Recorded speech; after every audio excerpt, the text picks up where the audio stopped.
What's going on, guys? This is Kaishra, welcome back. So we are back with another video.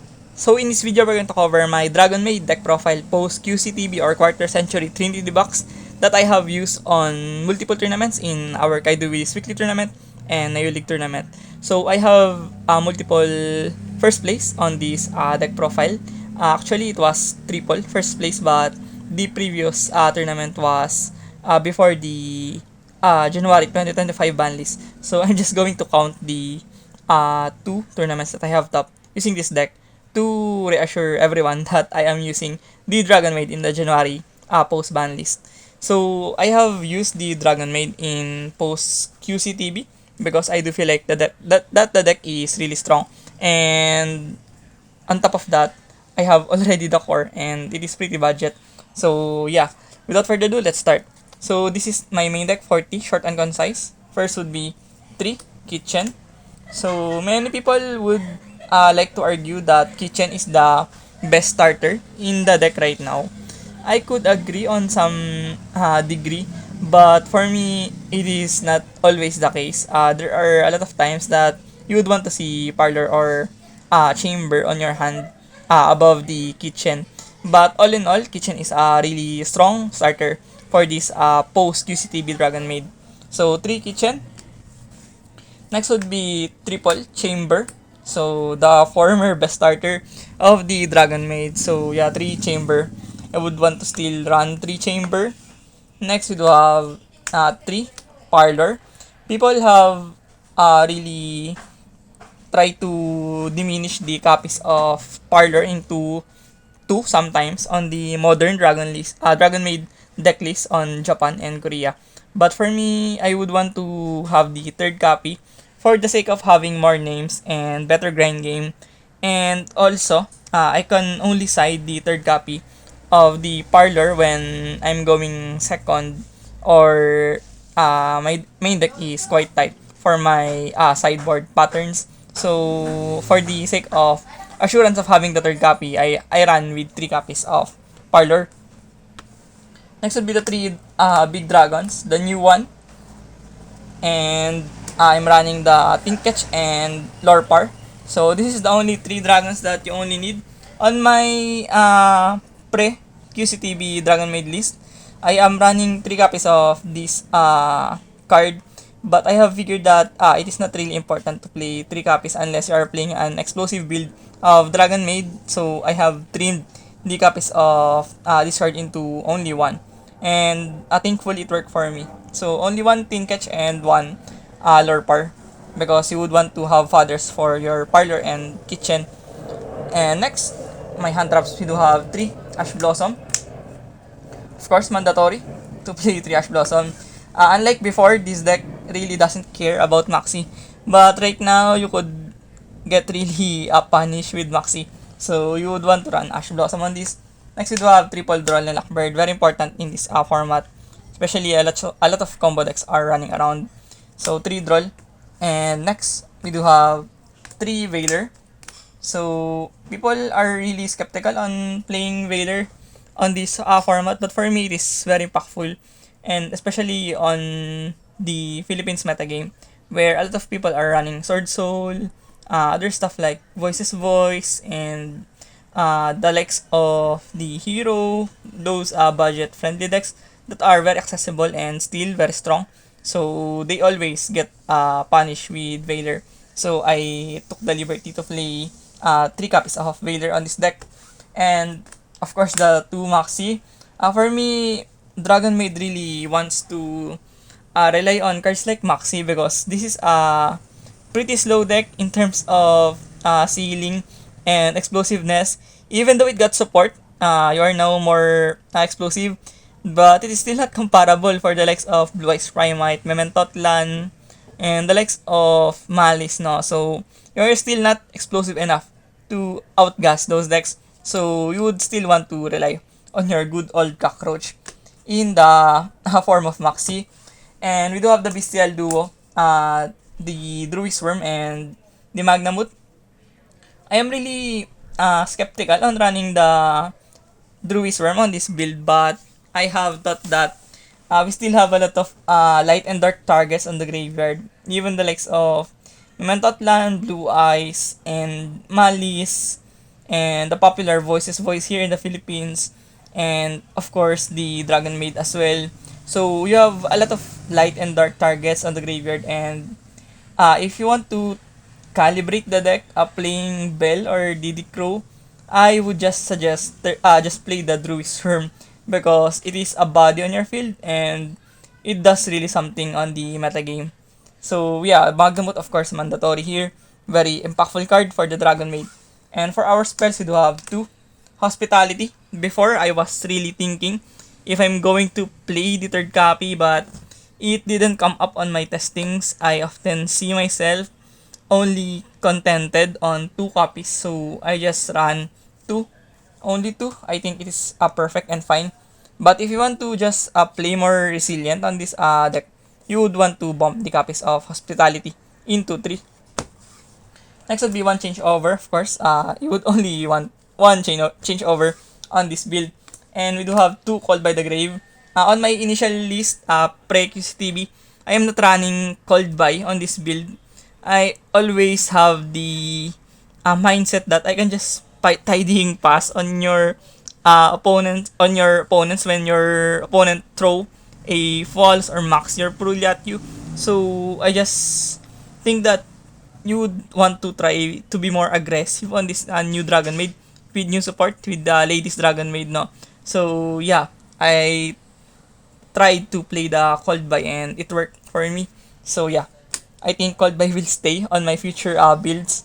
And one cross out, this is the thing that I am looking to cut, but I am still afraid of the Ash, the Imperm, the Alex of the Maxi, no? So I just want to get rid of those hand traps, especially those are very common in the Philippines metagame. So yeah, I just tried to play cross out and probably I'm going to rethink it moving forward. And next would be one Prosperity. We're not running Extravagance here, just Prosperity is enough for this deck. Extravagance is very risky on this build. And next we do have two Tidying for our traps. So before I was running 3 Tidying, but I never had the chance to play the third Tidying, and we don't really want to play the third Tidying if we draw the Tidying, the third copy. Sometimes it doesn't look good on your hand and you don't really search the Tidying of the chamber anymore. You probably want to just dump the Tidying so that you can have a free SS on your graveyard value up. But yeah, for me, 2 Tidying is fine on this Modern Dragon Maid. And next we do have 3 Infinite Impermanence, very solid hand trap. You would want to play Imperm at 3. And for the last 3 cards on our deck, we do have 3 Solemn Strike. I have opted to play the Solemn Strike over the Sangen Kaimen because I do feel like that I have enough starters with 3 Kitchen, 3 Parlor, 3 Chamber. And those are fine because those are 1 card combos. Luckily for me, I didn't brick on those tournaments. I think I just brick one time on a not so important game. So yeah, I think I took the correct decision when I have opted to play Solemn Strike over Sangen Kaimen. But yeah, I believe there's an argument where Sangen Kaimen is better here just to have more copies of Kitchen. But on looking upon the previous and more recent Dragon Maid builds from Japan, Korea, sometimes they like to cut the Kitchen into 2 and they just play Sangen Kaimen 2 to 3 copies. So it doesn't make sense to me to cut the 1 Kitchen and you're going to replace it with Sangen Kaimen. I would want to just draw the Kitchen above the Sangen Kaimen.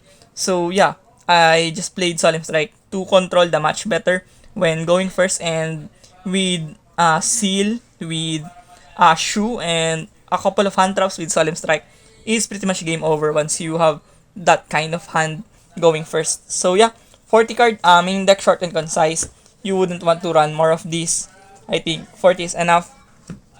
Moving on towards my extra deck, I'm playing 2 Lady. So I think this card is really busted for Dragon Maid. I think this card single-handedly fixed the issues of Dragon Maid. So I am playing 2. Before I was playing 1 because I don't have the second copy. But my second copy arrived and I think I have really made the proper decision to invest on the second copy, because there's a lot of instances where you want to have the second copy of this, and probably even third, no, on some really grindy, gritty games. You would want the third copy of this and the third house, third shoe. So yeah, I think 2 is fine for now. We will see whether I would bump it to 3, but for me 2 is the perfect ratio for me. Next we do have 2 shoe. I think this card is really strong on this Dragonmaid post QCTB, and this is like your built-in Skull Guardian on your Dragonmaid. This is Omni Negate and has a follow-up on standby phase, so you could get things rolling for you for the next turn, and always have a follow-up, especially if your opponent doesn't have the means to out the shoe with a droplet, dark ruler no more, no? So this is really strong Omni Negate threat on your field. Next, I do have 2 house. I think I have made a bad decision that I only played 2 house. There's a lot of instances where I am looking for the third copy, but I think 2 house is fine. Maybe I would rethink it moving forward, but for me 2 house is fine. But there's instances that you would want to have the third copy of house and also the third shoe. And next would be 1 Boral Fusion. Didn't come up honestly on my 6 plus games. I haven't even tried to open this monster on a lot of scenarios. So yeah, just here to have a backup plan. And next would be Garura. I am running Super Poly on this build, especially the format is getting reliant on dark light monsters, sometimes fire, no? So there's a bunch of mono attributes and monotype decks. So I run Garura. And of course, Madragon. We would want to run the Madragon and Garura. Next, we do have 2 Hieratic Seals. So Hieratic Seals is really good in this format. Sometimes you don't want to destroy cards. You just want to bounce them off. And next, we do have Little Knight. Of course, Little Knight, very strong card. I don't know why Konami ever printed this card, to be honest. Just generically really insanely strong. Next one, Striker Dragon. I think people are trying to innovate the Dragonmaid, playing the Blue Eyes Link one. But for me, Striker Dragon is enough for this build. And next, we do have the BLS Link. Honestly, I am not really satisfied with this inclusion. But on control matchups, on other matchups that you would want to have a tower, this comes up. But if I'm going to change this list, I am going to run the Blue Eyes Tyrant Dragon, the fusion of Blue Eyes, so that I have another fusion super poly target against the arguably best deck in this January, the Blue Eyes Primite. So yeah, I think I would like to run the Tyrant on the following weeks or months on this January format. And the last card on my extra deck would be Typhoon or Star Slayer. So yeah, just here to just body bag those combo decks. And moving on towards my extra deck, or rather side deck, to have Triple Nibiru, just to respect those heavy combo decks. And Malice, Blue Eyes, and even Ryzil, Memento Plan, all of those decks will struggle around Nibiru, especially if they're not really careful on their summons. And of course, 2 Lancea. I think I would want to run 3, but I just came up with 2 because sometimes this card was really bad on a lot of decks, but the best decks like Malice and Orcus, those decks will really struggle bad against Lancea.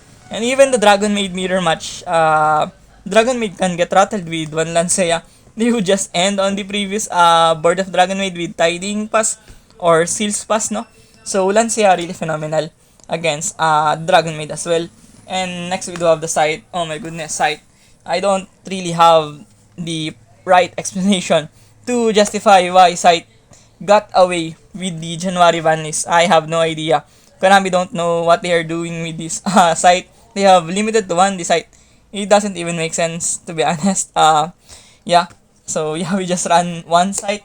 And of course 2 Super Poly. Our Super Poly on this deck. And next we do have 1 Harvest Feather Duster. Really strong card on this format, just to out those Solemns on the back row. And next we do have one Heavy Storm, another second copy of HFD. And next we do have one Dark Ruler No More. So this is really debatable whether I would continue with this card or I am going to run 3 Lancea. So it's either the third copy of Lancea or the Dark Ruler No More. And we have 3 Artifact Sanctum just to summon off our site and Lancea sometimes. So very busted card. To win card, to be honest, once you open with the right board and Sanctum, you just get away with the victory. And the last card on our side deck would be Summon Limit. I also don't have an idea why this card survived the Banlist. This is really a very punishing card and a toxic one at that extent. So yeah, with one Summon Limit, you're pretty much guaranteed to win the game once you have drawn this and you have the lady and the shoe on your board with the seals. So yeah, that sums up my Dragonmaid deck profile post QCTB. So if you found this video informative and helpful, please consider subscribing. It definitely motivates me a lot to keep providing this content for you guys. So once again, thank you for watching. See you in the next one. Peace.